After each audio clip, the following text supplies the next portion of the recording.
पिछले वीडियो में हमने टेंस के बारे में पढ़ लिया था, प्रेजेंट, पास्ट, फ्यूचर के बारे में पढ़ लिया, उसके सब डिविजन्स के बारे में पढ़ लिए। आज हम स्टार्ट कर रहे हैं फर्स्ट नंबर का, जो है आपका प्रेजेंट इंडेफिनिट टेंस।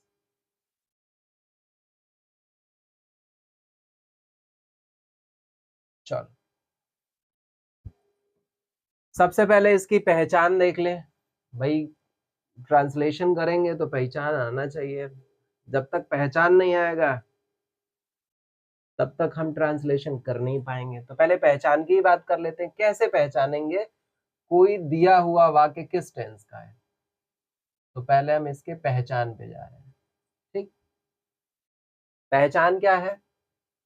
जिन वाक्यों की मुख्य क्रिया के अंत में, जिन वाक्यों की मुख्य क्रिया के अंत में ता है, ती है, ते हैं, आदि शब्द आते हैं, आदि शब्द आते हैं, उसे प्रेजेंट इंडेफिनिट टेंस कहते हैं। प्रेजेंट इंडेफिनिट टेंस कहते हैं। बहुत सारे ऐसे बच्चे हैं, उनसे पूछो भैया बता दो प्रेजेंट इंडेफिनिट टेंस किसे कहते हैं, उनका परिभाषा ही उल्टा है। वो कहेंगे जिन वाक्यों के अंत में ता है, ती है, ते हैं, जो कि पूर्णतः गलत है। उदाहरण अगर मैं कहूं तो मैं तुमसे कह सकता हूं मैं दौड़ सकता हूं, मैं दौड़ सकता हूं। परिभाषा क्या बताया था? परिभाषा कह रहा था जिन वाक्यों के अंत में ता है, ती है, लो ता है, ती है, ते है आ गया, तो अब मैं कह दूंगा प्रेजेंट इंडेफिनिट टेंस नहीं है। ये प्रेजेंट इंडेफिनिट टेंस के अंतर्गत ये वाक्य नहीं है। अब ये मेरी एबिलिटी के बारे में बता रहा है, मेरी कैपेसिटी के बारे में बता रहा है। मेरी एबिलिटी ये है कि मैं दौड़ सकता हूँ, क्षमता है ये मेरी। तो इस तरह की परिभाषा मत बताना लला कि कोई तुमसे पूछ ले हो कि भैया ये बताओ प्रेजेंट इंडेफिनिट टेंस की पहचान क्या है, या परिभाषा नहीं कहो, ये पहचान है, सॉरी, हाँ पहचान ही लिखा हूं मैं। पहचान अगर कोई आपसे कहे तो पहचान एकदम क्रिस्टल क्लियर उसका करके बताओ उसे कि भैया मुख्य क्रिया के अंत में। अब मुख्य क्रिया किसे कहते हैं? जिन शब्दों से किसी काम का करना या होना पाया जाए। करना मतलब कोई काम आप कर रहे हैं, खाना, पीना, हंसना, बोलना, ये सारी की सारी क्रियाएं हैं। उन क्रियाओं के अगर अंत में ता है, ती है, ते है लगा है, तब वो होगा प्रेजेंट इंडेफिनिट टेंस। नहीं तो फिर वही वाला हाल होगा कि मैं कार चला सकता हूँ, वह तुम्हें पीट सकता है। नहीं, इस कैटेगरी में मत जाओ, मुख्य क्रिया के अंत वाले में जाओ आप। ठीक है, ये तो हमारी हो गई पहचान। जैसे मैं एक वाक्य लिख दूं, उदाहरण के लिए, एग्जाम्पल के लिए एक वाक्य लिख दूं, राम दौड़ता है।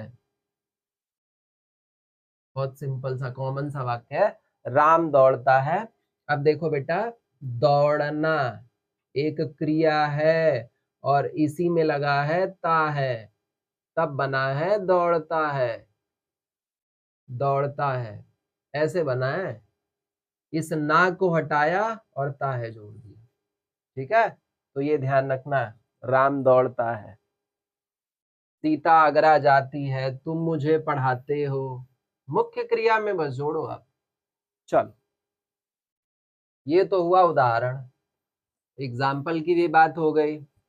अब बनाएंगे कैसे भाई? सब काम तो हो गया हमारा, हमने परिभाषा भी देख ली, हमने पहचान भी कर लिया वाक्य कैसा है।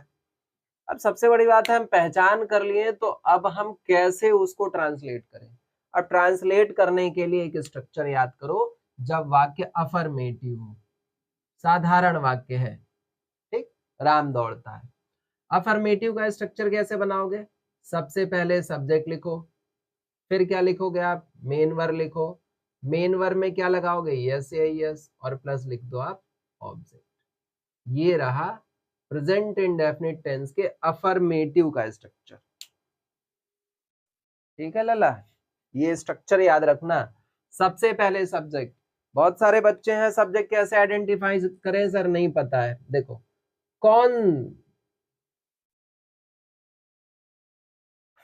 कौन से प्रश्न करो आप, कौन दौड़ता है, जो जवाब मिला वो करता हो जाएगा। कौन दौड़ता है, राम दौड़ता है। सीता आगरा जाती है, कौन आगरा जाती है, सीता। अध्यापक हमें पढ़ाते हैं, कौन हमें पढ़ाते हैं, अध्यापक। तो कर्ता खोजने के लिए सबसे बड़ा काम यह है कि आप कौन से प्रश्न करो, आपको जो जवाब मिल रहा है वो आपका कर्ता हो गया। मुख्य क्रिया कैसे पहचानोगे, बड़ा आसान है यार, बता तो दिया। ता है, ती है, ते है, अगर ये लगे हुए हैं प्रेजेंट इंडेफिनिट में, आपको पता है यही पहचान है इनकी। जिन शब्दों में ये जुड़े हुए मिल जाए समझ लो वही मेन वर्ब है। ठीक है बेटा, अब आते हैं यस और यस पे।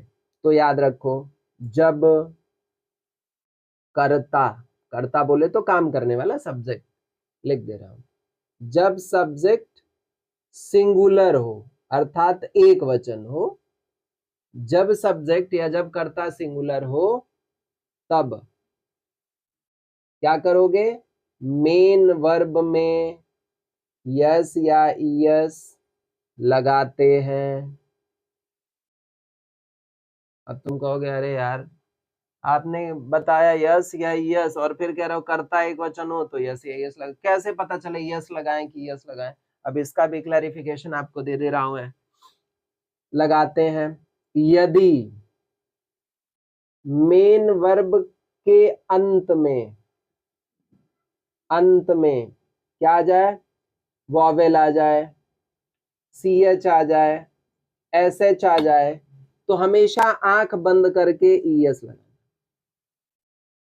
क्या बोला, अगर मेन वर्ब के अंत में कोई वॉवेल आ जाए, कितने वॉवेल होते हैं, वॉवेल की संख्या कितनी है, वॉवेल की संख्या होती है 5 की, ए ई आई ओ यू। अगर इन पांचों में से कोई भी एक लेटर अगर लास्ट में आ गया मेन वर्ब के, तो आंख बंद करके करता अगर एक वचन हो तो यस लगा देना। ठीक, और अगर इनमें से कुछ भी नहीं आया तो आप एस लगाना। जैसे देख लेते हैं, मैंने कहा रन, RUN। अब सर ये बताओ क्या जोड़े, एस जोड़े कि यस जोड़े। मैंने कहा करता है एक वचन, अब देख लेना अगर करता एक वचन है तो मेन वर्ब में एस या यस जोड़ना है। लास्ट वाला वर्ड देखो क्या लिखा है, एन। क्या AEIOU या फिर SSCS से मैच हो रहा है, सर नहीं मैच हो रहा है, सिंपल सा एस जोड़ो, क्या हुआ, रन्स। ठीक, मैंने लिखा स्लीप, सोना। देखो लास्ट में पी है, कोई वॉवेल नहीं है, कोई CH नहीं है, कोई SH नहीं है, जोड़ हो गया स्लीप्स।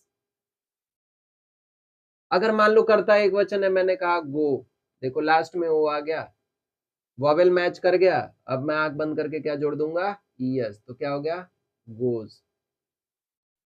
आ रही है बात समझ में, तो इससे बनाएंगे हम। अब ये भी समझ में आ गया यस कब जोड़ेंगे और कब यस जोड़ेंगे। बचा हुआ जो भी पार्ट होगा वो ऑब्जेक्ट का हिस्सा हो जाएगा। चलो बनाते हैं, राम दौड़ता है। करता कौन दौड़ता है, राम, मैंने लिख दिया राम। चलो बेटा, अब क्या लिखना है, मेन वर्ब का है किसमें लगाया, दौड़ने में। दौड़ने की अंग्रेजी क्या होती है, रन। क्या करता है एक वचन है, हाँ भाई राम अकेला ही है। अकेला है तो लास्ट वाला वर्ड चेक करिए, क्या वर्ड बोल रहा हूँ, लेटर चेक करिए क्या है, एन है। क्या है, AEIOU या फिर SSCS से मैच हुआ, सर नहीं मैच हुआ, तो क्या लिखते हैं, S। तो हो गया राम रन्स। ठीक है, अब मैं आपको 3-4 सेंटेंस दे रहा हूं, ललन ने बना के हमें बता दो। पहला है, पिताजी अखबार पढ़ते हैं, पिताजी अखबार पढ़ते हैं। हम विद्यालय जाते हैं।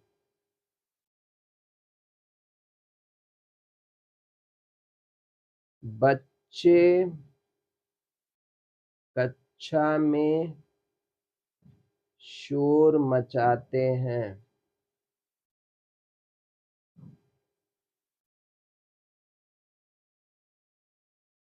बनाओ।